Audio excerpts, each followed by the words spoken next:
আসসালামু আলাইকুম। মোহমায়ার বাহুডোরে পর্ব ৪৩, লেখিকা সাদিয়া। গল্পের শুরুতেই সবাইকে অনুরোধ করছি, আমাদের চ্যানেলটি যারা যারা দেখছেন অবশ্যই সাবস্ক্রাইব করে বেল বাটনটি অন করে রাখবেন এবং গল্পটি দেখার পর যদি ভালো লাগে অবশ্যই একটি লাইক এবং আপনার মূল্যবান কমেন্ট রেখে যাবেন। ধন্যবাদ সবাইকে। কড়া মেডিসিনের প্রভাবে মায়েরা বেঘোরে ঘুমাচ্ছে। বিকেল পেরিয়ে সন্ধ্যা হয়ে গিয়েছে, এখনো মেয়েটা ঘুমে। এসে দেখে ফাতেমা বেগম মেয়ের পাশে বসে ঘুমন্ত মায়রার মাথায় হাত রেখেই মাথা হেলিয়ে দিয়েছেন বিছানায়। বোধ হয় ক্লান্তিতে চোখ লেগে এসেছে। ইহাম কেবিনে ঢুকে এমন দৃশ্য দেখে আবার ফিরে যেতে চাইলেই ফাতেমা বেগম গলা শুনতে পায়। ফাতেমা বেগমের গলা শুনতে পাই। তুমি কখন এলে বাবা? এই তো মাত্রই এসেছি আম্মু, আপনি থাকুন, আমি একটু আসছি। না না বাবা, আমি এখনই চলে যাচ্ছি। তুমি ছিলে না তাই ওর পাশে বসেছিলাম, কখন চোখটা লেগে গিয়েছে বুঝতে পারিনি। আপনি অসুস্থ বোধ করলে পাশের কেবিনে গিয়ে একটু রেস্ট করতে পারেন আম্মু। মেয়ের মুখের দিকে তাকিয়ে সম্মতি জানিয়ে তিনি জায়গা ছাড়েন। ফাঁকা কেবিন পেতে ইহাম ধীর পায়ে এগোয় ঘুমন্ত মেয়েটার পানে।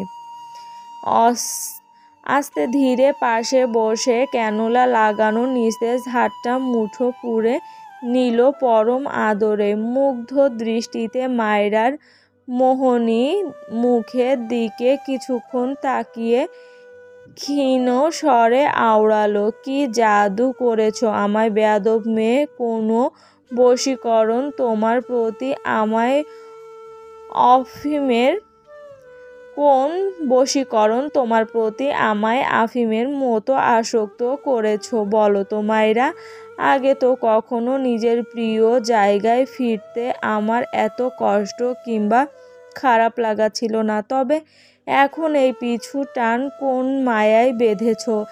এত অস্থির লাগছে কেন তোমায় ছাড়া যেতে? দূরত্বটুক বড্ড পীড়া দিচ্ছে বক্ষ পিঞ্জিরায়, উতলা হচ্ছে মন, ভেতরকার দহন ছটফটিয়ে তুলছে কেন মায়েরা? আমার মতো মানুষকে এতটা মায়ায় জড়ানোর খুব কি দরকার ছিল অবুঝ মেয়ে? একা একাই বলে ছুড়ে ইহাম তার কথা ঘুমন্ত পরীর কর্ণকুহরে পৌঁছাতে পারে না। নিজের নির্বুদ্ধিতার কারণে নিজেই বাঁকা হাসে। ছেলেটা মাথা নুইয়ে খানিক পর আবার তাকায় মায়রার মুখের দিকে। মেয়েটার দিকে ঘোর লাগা চোখে তাকিয়ে থেকে হঠাৎ একটা কিছু চোখে পড়ে আলতো করে হাসলো। এক নজরে তাকিয়ে থাকলো মায়রার মুখের দিকে। এভাবে ঘুমন্ত মায়রার দিকে মুগ্ধ হয়ে তাকিয়ে থাকা আগে কখনো হয়নি। মায়রার গালের কোণে এক চিমটি লালা দেখে ইহাম হেসেই যাচ্ছে। মেয়েটা ঘুমিয়ে কি লালা ফেলে নাকি? ঔষধের প্রভাবে বেঘোরে ঘুমাচ্ছে বলে এমন হচ্ছে। যাই হোক, ব্যাপারটা বেশ কিউট লাগছে তার কাছে। ফিসেল হেসে মায়রার দিকে আরেকটু ঝুঁকে সে নিজের পরিষ্কার রুমালটা বের করলো। খুঁতখুঁতে ইহামও আজ নিজের রুমাল দিয়ে ব্যক্তিগত মানুষটার ঠোঁটের কোণ মুছে দিল অনায়াসে। আচমকা স্পর্শে ঘুমের ঘোরেই মেয়েটা একটু নড়ে চড়ে বসলো। ওপাশ ফিরে ইহামের হাতটা গালের নিচে চেপে ধরেই ঘুমিয়ে গেল। অপ্রয়োজনে সময় ব্যয় না করা হিসেবে মানুষটাও আজ অকারণে চুপটি করে বসে নিজের অন্তরকরণে বাস করা ব্যক্তিগত নারীটিকে মোহিত দৃষ্টিতে অবলোকনে বিভোর। মায়রার মোমের মতো সফেদ গালের নিচে নিজের হাত রেখে অনায়াসে মুচকি হাসে ইহাম। বিড়বিড় করে ফুটফুটে ঘুমন্ত পরীকে প্রশ্ন করে, আমার পরিচিত দুনিয়াকে ভুলিয়ে দিতেই কি আমার জীবনে তুমি এমন অদ্ভুত অনাকাঙ্ক্ষিতভাবে আগমন ঘটিয়েছ মায়রা? কবে আমার মনের শক্ত আবরণে মুড়া কাঠ কুঠরিতে নিজের পাকাপোক্ত জায়গা দখল করে নিলে আমার বেয়াদব জান? আমাকে সম্পূর্ণ উন্মাদ করে দিতেই কি আমার আরও সংস্পর্শে আসো তুমি। আমায় খুন করতেই আমার জীবনে অতি নীরবে সংগোপনে পদচারণ করলে তুমি। তোমার দূরত্বের কারণে ভেতরে যে ছটফটানি হয়, বুকে দহন চলে, সেই অসহ্য অস্থিরতার দায়ভার কি তুমি নিবে না মেয়ে? একটা কেবিনে চুপচাপ বসে আছে শিরিন বেগম। পাশেই ইসহাক চৌধুরী বসে আছেন। সিও এর সাথে কথা শেষ করে ইহাম কেবিনে নক করল। শিরিন বেগমই গিয়ে দরজা খুললেন। ছেলেকে দেখে প্রশ্ন করলেন, কি হলো বাবা, কিছু হয়েছে? মায়েরা ঠিক আছে? জি, শি ইজ ফাইন মা। তাহলে প্রশ্ন করলেন ইসহাক চৌধুরী, কোনো দরকার এসেছো? ইহাম স্বাভাবিকভাবেই জবাব দিয়েছে, মার সাথে একটু কথা ছিল তাই। ছেলের কথার মানে বুদ্ধিমান ইসহাক চৌধুরী বুঝলেন। এমনিতে তো ওনার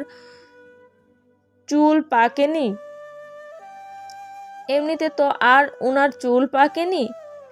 ঢাকা শহর জুড়ে ওকালতি করতে করতে আজ এই বয়সে। সোফা থেকে তিনি উঠে দাঁড়িয়ে শান্ত গলায় বললেন, তোমরা মা ছেলে কথা বলো, আমি একটু বাহির থেকে ঘুরে আসি, একটু দেখে আসি মহিন সাহেব কি করেন। তুমি থাকতে পারো বাবা, সমস্যা নেই আমার। না বাবা, তোমরা কথা বলো, আমি আশপাশটা একটু দেখে আসি, একটু ব্যায়ামও হবে। ঘিয়ে রাঙা পাঞ্জাবিটা ঠিক করতে করতে তিনি কেবিন থেকে বের হলেন। শিরিন বেগম তৎক্ষণাৎ প্রশ্ন করলেন ছেলেকে, কি দরকার বাবা, কি বলবি? ইহাম এগিয়ে যায়, মাকে বসায় বেডে, পাশে নিজেও বসে মায়ের মুখোমুখি। গলা কেশে নরম স্বরেই বলে, ছোটবেলা থেকেই দেখে এসেছি তুমি আমাদের 3 ভাই বোনকেই কত আদর যত্ন আর স্নেহ করো। অন্য সব মায়েদের থেকে তোমার শাসন করার ধরন ছিল অন্যরকম। আমাদের 3 ভাই বোনের কাউকে কখনো গায়ে হাত তুলেছ বলেও আমার খুব একটা মনে পড়ে না। সবসময় আদর করে বুঝিয়ে যা বলার বলতে। তবে মায়েরার বেলায় তোমার ওই বুঝতার স্বভাবটা কোথায় গিয়েছিল মা? ছেলের প্রশ্নে থমকায় শিরিন বেগম। তিনি মনে মনে আঁচ করেছেন ছেলে কোন দরকারে কাছে এসেছে। এমন থমথমে মুখে শান্ত নরম গলায় কথা বললেও মায়েরার সাথে তখনের ব্যাপারটা যে ছেলের মনপ্রুত হয়নি তা মুখ দেখলেই অনুমেয়। এক দৃষ্টিতে তিনি ছেলের মুখের দিকে তাকিয়ে বোঝার চেষ্টা করেন কিছু। শিফুর কাছ থেকে জেরা করে ঘটনাটা শুনেছি আমি মা। তুমি তো আমার লক্ষ্মী মা, তবে ওর সাথে এমন রুড হলে কেন? ওর বাবা ভাই এর সামনেই মেয়েটার সাথে হঠাৎ এভাবে কেন কথা বলবে মা? তুমি তো এমন নও। তবে কি হয়েছিল তোমার? বারবার কণ্ঠে শিরিন বেগমের থেকে জবাব আসে, 2 দিন ধরে না খাওয়া ছিলি, ঘুমাসনি। আমি বাসা থেকে রান্না করে নিয়ে এসেছিলাম তোকে নিজের হাতে খাওয়াবো বলে, কিন্তু মায়েরার সাথে ঝগড়া করে তুই রেগে চলে গেছিস। এতে আমার রাগ হয়েছিল, তাই একটু রিয়াক্ট করে ফেলেছি। আলতো করে ইহাম মায়ের হাত ধরল, ক্ষীণ গলায় প্রশ্ন করল, আমি ছোটবেলা থেকে দেখে এসেছি তুমি অনেক ধৈর্যশালী নারী। আচ্ছা মা, শিমলা কিংবা শিফুর সাথেও যদি আমি কখনো কোনো কারণে রাগ করে এভাবে চলে যেতাম, ওদেরও কি তুমি এমন করেই বকতে? অবশ্যই না মা, এত রুড তুমি হতে পারতে না, কারণ এটা তোমার স্বভাবের বাহিরে। মলিন হেসে জানালো ইহাম। ছেলের কথার ধরন এবার শিরিন বেগমকে বিব্রত করলেন। খানিক রুষ্টও দেখালেন ওনাকে। ছেলের এই প্রশ্ন তিনি নিজেকে কখনো করেননি মনে মনে। হয়তো প্রশ্ন করলে ছেলের উত্তরই পেতেন ভেবেই এমনটা মনেও করতে চান না তিনি। মায়ের অভিমান বুঝেও ইহাম বলতে লাগলো, উত্তর চাই না, তবে প্রশ্ন রেখে গেলাম তোমার কাছে। মায়েরা যদি তোমার নিজের মেয়ে হতো, কোনো কারণে এমন রুড হতে পারতে না তুমি। হয়তো হতে, তবে এতটাও না। এর কারণ কি মায়েরা পরের মেয়ে তাই? মানছি তুমি মায়েরাকে অনেক পছন্দ করো, নিজের মেয়ের মতন দেখো, তবে পুরোপুরিভাবে নও। এটা হয়তো স্বাভাবিক, কিন্তু মা, মায়েরাও তো আমার জীবনের নতুন একটা অংশ। তোমরা নিজেরাই তো আমাকে সেই অংশ উপহার দিলে, তবে কেন ওকে তুমি তুচ্ছ করে কথা বলবে মা? যেহেতু আমি থাকি না এখানে, আমার বর্তমানে মায়েরা তো আমার শ্বশুর শাশুড়ি আর তোমাদের আমানত। বলো তো, নিজের ছেলের আমানতের যত্ন ভালো মন্দ তুমি দেখবে না? আমার স্ত্রী, আমার সম্মান, তার সম্মান, তার অসম্মান কি আমার অসম্মান নয় বলো তো মা? তুমি এবং মায়েরা দুজনই আমার কাছে খুবই ইম্পর্টেন্ট। প্লিজ, আমি আশা করব আমাদের 3 ভাই বোনকে তুমি ঠিক যেমন চোখে দেখো, যেভাবে ভালোবাসা দাও, মায়েরার ক্ষেত্রেও তুমি তার বিকল্প হবে না মা। মায়ের থমথমে গম্ভীর মুখের দিকে বাঁকা চোখে তাকায় ইহাম। হয়তো মা দ্বিধায় ডুবে আছেন, কিংবা তার কথাগুলি ওনাকে খারাপ লাগা কাজ করাচ্ছে, তবুও কথাগুলির মাঝে গোপন সতর্কের দরকার ছিল। মহিন সাহেবের মুখের দিকে তখন তাকাতে পারছিল না ইহাম। মানুষটা হয়তো সরাসরি মেয়েকে এভাবে বলা নিয়ে মুখে কিছু না বললেও মনে মনে বেশ কষ্ট পেয়েছেন। তার উপর মায়েরার আড়ালে মাকে এসব বলাই মা নিজেও বুঝবে ছেলের জীবনে বউ এর মূল্য। নিজের ভুলটাও হয়তো বুঝবেন। এরপর হয়তো ছেলের কথা ভেবেও বউয়ের সাথে কখনো এতটা রাগারাগি করবেন না তিনি, এমনটাই ধারণা ইহামের কাছে। যদিও সে মাকে আঘাত করে কিছুই বলেনি, সে সবটাই ভবিষ্যৎ সতর্কতা দিয়েছে কেবল। তবুও সে বুঝে মা হয়তো কষ্ট পাচ্ছেন। ইহাম চুপচাপ উঠে দাঁড়িয়ে খানিক ঝুঁকে মায়ের কপালে চুমু দেয়। এরপর লম্বা কদম ফেলে প্রস্থান করে সন্তর্পণে। ছেলে চলে যেতে গম্ভীরসীন বেগম অনুভূতিশূন্য চোখে তাকান সেদিক পানে। ওনার মন দোটানায় দোদুল্যমান, ঠিক বুঝতে পারছেন না কেমন অনুভূতি প্রকাশ করা ওনার দরকার। ওনার বিচক্ষণ মস্তিষ্ক আর বিবেক এক কানে বলছে ছেলের কথা ভুল নয়, সবগুলি তো সঠিকই। তো ওনার আর এক কান বলে অন্য কথা। মায়ের মনের কোথাও কিঞ্চিত পরিমাণ উকি দেয় এক হিংসাত্মক মনোভাব। হাসপাতালের বাহিরে তাউস আর সৌম্য অনেকক্ষণ ধরে কিছু নিয়ে কথা বলছে। দুজনের মাঝে খানিক চিন্তার আভাস দেখা দিলেও সৌম্যের চেহারায় লঘু অস্পষ্টের ছায়া দেখা যায়। কথার এক পর্যায়ে দুজনের মাঝে বেশ গম্ভীর আলোচনা হতে লাগলো। সৌম্য কপাল কুঁচকে নীল মুখে বলল, তোর কি মনে হয় তাউস ক্যাপ্টেন যা করছে তা কি একটু সন্দেহজনক লাগছে না? মাথা খারাপ তোর সৌম্য? ক্যাপ্টেনের সাথে কি আমরা আজ থেকে আছি? তুই কোন সন্দেহের কথা বলছিস? মালটাল খেয়ে এসেছিস নাকি সৌম্য? বাল, তুই বুঝতে পারছিস না আমি কিসের কথা বলছি? তাউস, হেয়ালি করিস না সব কথাই। গরম গরম বাদামের খোসা ছুলে মুখে বাদাম ছুঁড়ে দিয়ে তাউস ভাবলেশীন ভাবে জবাব দেয়, না, আমি সত্যি বুঝতে পারছি না। মিশন রেখে ক্যাপ্টেন এভাবে হাসপাতালে বসে থাকার মানুষ? আমরা কিন্তু এখনো জানি না আজহার পাটোয়ারি কোথায় আছে, কি হয়েছে তার। শিহাবুদ্দিন স্যারের কাছে কিন্তু আমরা নতুন আপডেট জানাইনি। তো কি ক্যাপ্টেনকে ভুদাই মনে হয় বাল? সরি, তোর কি ক্যাপ্টেনকে ভুদাই মনে হয় বাল? কি মনে হয় ক্যাপ্টেন সিও এর সাথে যোগাযোগ রাখছে না? চিন্তিত ভঙ্গিতে সৌম্য বলে উঠল, ভুলে যাস না আমরা কিন্তু হাত গুটিয়ে বসে আছি। এত বড় একটা রিস্কি মিশন এখনো কমপ্লিট নয়। আদতে কি খবর তাও জানি না। আচ্ছা, ক্যাপ্টেনের অতি পছন্দের কাছের ইব্রাহিম কিছু কি জানে আজহার পাটোয়ারি কোথায় আছে? শেষের কথাটা সৌম্য খানিক রুষ্ট আর তাচ্ছিল্য জ্ঞানেই বলল, মিশন কমপ্লিট হয়েছে তা কিন্তু টিমের সবাই জানে। ক্যাপ্টেন তবুও অথরিটিকে জানায়নি। ক্যাপ্টেনের স্ত্রী অসুস্থ, তাই এখানে থাকা হচ্ছে। টিমের সবাই এটাও জানে। কাল বিকেলে আমরা চট্টগ্রামের দিকে রওনা দিচ্ছি। সব জেনেও অবুঝের মতো জিজ্ঞেস কেন করছিস বাল?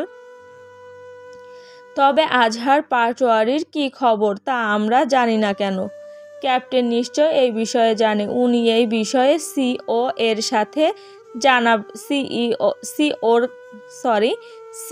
এর কাছে জানাবেন নিশ্চয়। তুই খামোকা এটা নিয়ে হঠাৎ মরছিস কেন বুঝলাম না। উত্তর দেয় না সৌম্য, তবে কপাল কুঁচকে গম্ভীর হয়ে কিছু ভিতরে থাকে কেবল।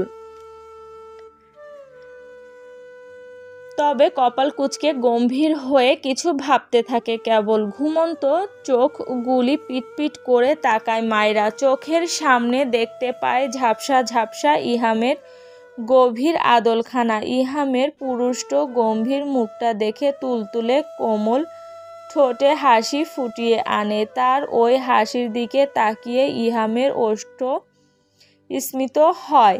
মায়রা আধো আধো কণ্ঠে আওড়ায়, গুড মর্নিং ক্যাপ্টেন সাহেব। ইহাম প্রত্যুত্তর না করে ঠোঁট টিপে নিঃশব্দে হাসলো খানিক। তার ওই হাসি দেখে বিস্মিত হলেও মায়রা কপাল কুঁচকে নিল। ক্ষীণ গলায় সে প্রশ্ন করলো, আপনি হাসছেন কেন? ইহাম জবাব দেয় না। মায়রার দিকে ঘোর নজরে তাকিয়ে আগের মতোই বাঁকা হাসি ঝুলিয়ে রাখে ঠোঁটে। মানুষটার হাবভাব কেমন কেমন ঠেকে মায়রার কাছে। বদ্ধ শুভ্র কেবিনের আশপাশ তাকিয়েও বাহিরের টিকিটি পাওয়া যায় না। ভুরুকুটি করে সে আবারও শুধায়, খুব বেলা হয়ে গিয়েছে কি? এবারও ইহাম জবাব দেয় না, বরং তার ফিসেল হাসিটার পরিমাণ আরেকটু দীর্ঘ করে। কোনো সহজ স্বাভাবিক হাসি না দেখতে পেয়ে খানিক বিরক্ত হয় মেয়েটা। মনমরা হয়ে বলে ওঠে, আশ্চর্য, কিছু না বলে হাসছেন কেন? এই টিটকারি মার্কা হাসির মানে কি? ইহাম নরম স্নিগ্ধ নজরে মায়রার দিকে তাকিয়েই ঠোঁট কামড়ে হাসে প্রথম। এরপর অল্প ঘাড় নুইয়ে নিচের ঠোঁটটা দুই আঙুলে চেপে ধরেই মেয়েটার নজরে নজর রেখে জবাব দেয়, কেবল 9টা বাজে। এত সময় ঘুমিয়েছি আমি, এই কারণেই মাথাটা বড্ড ভার লাগছে বোধহয়। চোখ বন্ধ করে মায়রা মাথায় হাত দিয়ে বলে, এখন রাত 9টা, তুমি বিকালে ঘুমিয়েছ তো সকালটা কি স্বপ্নে টেনে আনলে? ইহামের ঠ্যাসমারা কথায় মায়রা চট করে তাকায়। সবটা মস্তিষ্ক ধারণা দিতেই কিঞ্চিত লজ্জা পায়। মাথা নুয়ে বিরক্ত সুরে গোমরা মুখ করে বলল, আপনি আসলেই একটা ঝামেলার মানুষ। আগে বললেই হতো। সব কিছু আপনি পেঁচান, খাটাস লোক। তোমার চিন্তা ভাবনাটা কত দূর গেল তা দেখতে হবে না, মাথামোটা গবেট? একদম উল্টোপাল্টা কিছু বলে ডাকবেন না আমায়। তুমি নিজেই তো প্রমাণ পেলে তুমি একটা মাথামোটা। মায়রার মাঝে এবার সত্যি রাগি রাগি ভাব ফুটে উঠছে। নাকের ডগাটা রাগে লাল টকটকে হয়েছে। সেদিকে ঘোর লাগা দৃষ্টিতে অদ্ভুতভাবে তাকিয়ে নেশাগ্রস্তের মতো বলে বসল ইহাম, মায়রা, তোমার চেরির নাকে একটা বাইট খাই? আচমকা মানুষটার এমন প্রশ্নে নিজেকে খিচে বসে রইল মায়রা। শরীরটা জড়ো এক খণ্ডের মতো বেডে স্থান নিয়েছে। ঠোঁটের সাথে ঠোঁট চেপে ধরে চোখ দুটি রসগোল্লার মতো বড় করে নিয়েছে ইহামের প্রশ্নের তীক্ষ্ণ ধারে। এই লোক তো সাংঘাতিক পাজি। ইহাম তার ওই রোবট ভাব দেখে ক্রূর হাসে। বেড থেকে উঠে আগ বাড়িয়ে মায়রার সরু লাল নাকে মৃদু করে কামড় বসায়। মুহূর্তে মেয়েটার শরীর ঝাঁকুনি দিয়ে কেঁপে ওঠে লজ্জায়। বেডের দিকে মাথা ঝুঁকিয়ে ঘন ঘন শ্বাস নেয়। ইহাম তা দেখে ঠোঁট কামড়ে হাসে। বেডের এক পাশে দাঁড়িয়েই মায়রার নত চিবুক ছুঁয়ে মুখ উপরে করতেই দেখতে পাই নাকের সাথে এবার টসটসে গাল দুটিও লাল হয়ে উঠেছে। টালমাটাল হয়ে ইহাম হিস হিস করে বলে, আমার লাজুকলতা, এমন আপেল ফেস করো না। তোমার এই লাল লাল ফেস দেখলে নিজেকে কন্ট্রোল করা মুশকিল হয়ে দাঁড়ায়। সো প্লিজ নিজের বিপদ ঢাকতে এখন আমার সামনে এই ফেস করো না বোকা মেয়ে। লজ্জায় মুখ লুকাতে মায়েরা তৎক্ষণাৎ ইহামের বলিষ্ঠ কোমর ঝাপটে ধরল। বুকটা অসম্ভব হারে ওঠানামা করছে তার। গহীন থেকে আসা ধুকপুক ধুকপুক ধ্বনি মুখরিত করে তুলছে ক্যাবিনটা। পাষাণ পুরুষটার গা থেকে ভেসে আসা পুরুষালী করা পারফিউমের গন্ধ তাকে আরও মাতাল করে দিচ্ছে। মানুষটাকে শক্তভাবে আঁকড়ে ধরে লম্বা লম্বা শ্বাস টানে মেয়েটা। মৃদু ঝুঁকে ইহাম মায়রার এলোমেলো রুক্ষ চুলে চুমু খায়, বিড়বিড় করে আওড়ায়, আমি আছি মিসেস ফাহাদ ইহাম চৌধুরী, আপনার ভয় নেই এভাবে লজ্জায় আমায় বারংবার মারতে আর একটু সময়ের অপেক্ষা। এভাবে লজ্জায় আপনায় বারংবার মারতে আর একটু সময়ের অপেক্ষা। তাড়াতাড়ি সুস্থ হন।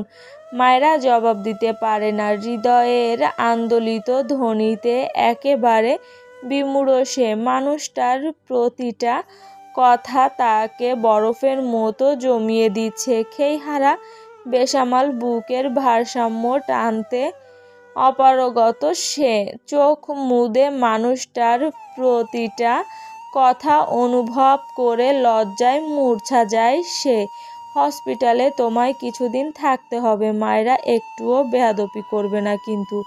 দুদিন পর আরও 2-1টা টেস্টও করাতে হতে পারে, একটুও বাহানা করবে না, ঠিক আছে? আর ঔষধগুলি সময় মতো নিবে, কেমন? মায়েরা নিজেকে ধাতস্থ করে। ভেতরে অনুভূতির রঙিন ঢেউ আছড়ে পড়লেও সে শান্ত। কিছু বলতে গিয়েও গলা দিয়ে আওয়াজ বের হলো না। কাল বিকেলে কিন্তু আমি চলে যাচ্ছি চট্টগ্রাম। ইহামের শান্তশিষ্ট ভাবে কথাটা সরাসরি মায়রার কলিজা ভয়ঙ্কর বেগে খুবলে ধরল। পাষাণ মানুষটা দূরত্বের নিদারুণ যন্ত্রণাটুক নির্মিষে নিঃশ্বাস আটকে দিল। কিছু পল দুজনই স্তব্ধ হয়ে রইল। ইহাম স্থির দাঁড়িয়ে কেবল বুঝে ওঠার চেষ্টা করছে মায়রার মনোভাব। মেয়েটা কিছু সময় একদম নিস্তেজ থেকে বেডে বসা অবস্থায় ইহামের কোমরে হাত রেখেই মুখ তুলল। ছলছল নয়নে নিজের পুরুষ তার শক্ত আদলে দৃষ্টি বুলিয়ে করুণ স্বরে শুধায়, চলেই যখন যাবেন তখন কাছে এসে এত ভালোবাসা দিয়ে দূরত্বের কষ্টটুকু দ্বিগুণ করেন কেন ক্যাপ্টেন সাহেব? টইটুম্বুর মায়রার চোখ আর কম্পিত কাতর গলা ইহামকে অস্থির করে বুকের ভিতর চূর্ণ বিচূর্ণ হয় এক পলকে। এই মেয়ে নির্ঘাত তাকে বদ্ধ উন্মাদ করবে, নয়তো একেবারে খুন। দাঁতে দাঁত চেপে বজ্রবেগে কেমন সবটুক শক্তি দিয়ে মায়রার মাথাটা নিজের উদরের সাথে চেপে ধরল। মেয়েটা বলিষ্ঠ হাতের পৃষ্ঠে ব্যথা পেলেও নির্বাক রয়। ভেতরটা দুমড়ে গুমড়ে কাঁদে। থাকুক না একটু ব্যথা, অন্তঃকরণে শুকে নিক পাষাণ পুরুষটার মাতাল করা মিষ্টি ঘ্রাণটুক। লক্ষ্মী সোনা বউ আমার, সুস্থ হয়ে এক্সামটা কোনো রকম দিলেই তোমায় তুলে নিয়ে যাব মনের ছোট্ট কুঠরিটায়। আর একটু অপেক্ষা করো জান। মায়রা এবার আর নিজেকে শক্ত করতে না পেরে ফুপিয়ে উঠল। মানুষটাকে আর একটু জাপটে ধরে হেঁচকি তুলে কাঁদল। কিঞ্চিত সময় ব্যয় হওয়ার পরও যখন মেয়েটা কান্না থামায় না, তখন বিরক্ত হয় ইহাম। হিতে না আবার বিপরীত হয়ে যায় ভেবে নিগত আওয়াজে বলে, মায়রা আবার দুষ্টু দুষ্টু চিহ্ন দিচ্ছ কিন্তু। আমি খেই হারালে সামলাতে পারবে না আমার পিচ্চি মিসেস চৌধুরী। থমকায় মায়রা, কান্নাও থেমে যায় আচমকা। সেকেন্ড কয়েক পর লজ্জায় 2 হাত দিয়ে ইহামকে ধাক্কা দিয়ে মেকি রাগ দেখায়। আপনি একটা অসভ্য মানুষ, তবে তোমারই। আর উত্তর দেওয়ার মতো কথা খুঁজে পায় না মায়রা। লজ্জায় কেবিনের এদিক ওদিক তাকিয়ে ইতিউতি করে। তার হাঁসফাঁস দেখে ইহাম কিছু বলতে যায়, তখনই কেবিনে নক করে নার্স। আসতে পারি স্যার? দুজনই ঘাড় বাঁকিয়ে তাকায়। নার্সকে দেখে অজানার শঙ্কায় ইহাম মুখ করে গম্ভীর। পাশ ফিরে তাকায় মায়রার গোলগাল মুখের দিকে। নিজের শরীরে এত কাটাছেঁড়া হলেও যে ব্যথা পাত্তা দিত না সেই শক্ত মনের কঠোর পুরুষটাও আজ অন্য এক রমণীর ব্যথার কথা চিন্তা করে অগ্রিম মুখ শুকিয়ে নিয়েছে। ফাঁকা একটা অনুভূতি অনুভব করছে গহীন কোণে। ইয়েস কাম, গম্ভীর রুক্ষ গলায় জবাব দেয় সে। স্যার, তখন ম্যাম ঘুমিয়েছিল বলে ডক্টর আসেনি ড্রেসিং করতে, তবে এখনই ড্রেসিংটা করতে হবে স্যার। রয়ে সহে ইহাম জবাব দেয় শিওর বলে। ড্রেসিংয়ের কথা শুনতে আত্মা কেঁপে ওঠে মায়রার। কাঁদো কাঁদো মুখ করে বলে, আমি ড্রেসিং করব না। মায়রার মুখ দেখে বড্ড মায়া হয় ইহামের। মেয়েটার যন্ত্রণার কথা চিন্তা করে তার নিজের ভেতরটাই তো হাহাকার করছে। বুকে সূক্ষ্ম পীড়ার উদয় হয়েছে। শুকনো ঢোকে গেলে ইহাম মায়রার গালে হাত রাখে, প্রাণহীন গলায় বলে, ইনফেকশন হবে। ড্রেসিংটা আরও আগে করার দরকার ছিল। তুমি ঘুমেছিলে বলে আমি ডক্টরকে চলে যেতে বলেছিলাম। রাত বেশি হয়ে যাচ্ছে, করে নাও ড্রেসিংটা, বেশি ব্যথা পাবে না জান। ইহামের বুঝ শোনে না মায়রা অনবরত মাথা দুলিয়ে জানায় সে ড্রেসিং করবে না। মোটা গলায় ইহাম ধমকের সুরে বলল, বলছি তো বেশি ব্যথা পাবে না, চুপটি করে বসে থাকবে কেবল।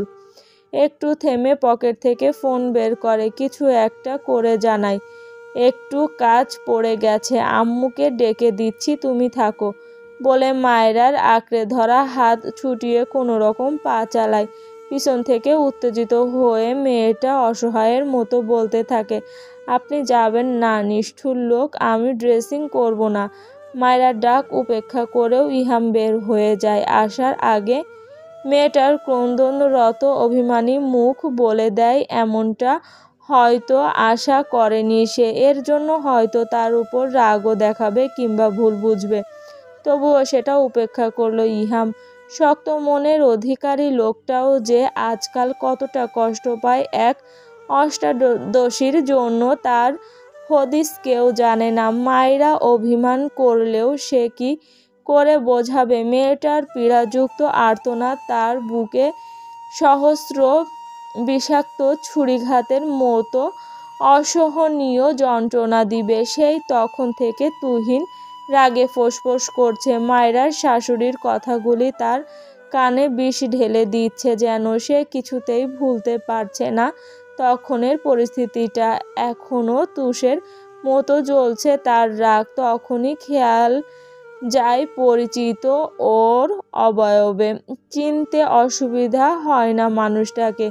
বিষাদ মুখে শিফু করিডোরের শেষ মাথায় দাঁড়িয়ে নিজেকে খুব করে বুঝিয়েছে তুহিন ভাই, এর জন্য তার আর কিছু করার নেই, শুধু অপেক্ষা ছাড়া। এমনিতেও মানুষটা এবার নিজের দিক থেকে কঠোর হয়েছে হয়তো। কি দরকার শুধু শুধু একটু পা এগিয়ে দিয়ে মানুষটাকে কষ্ট দেওয়ার?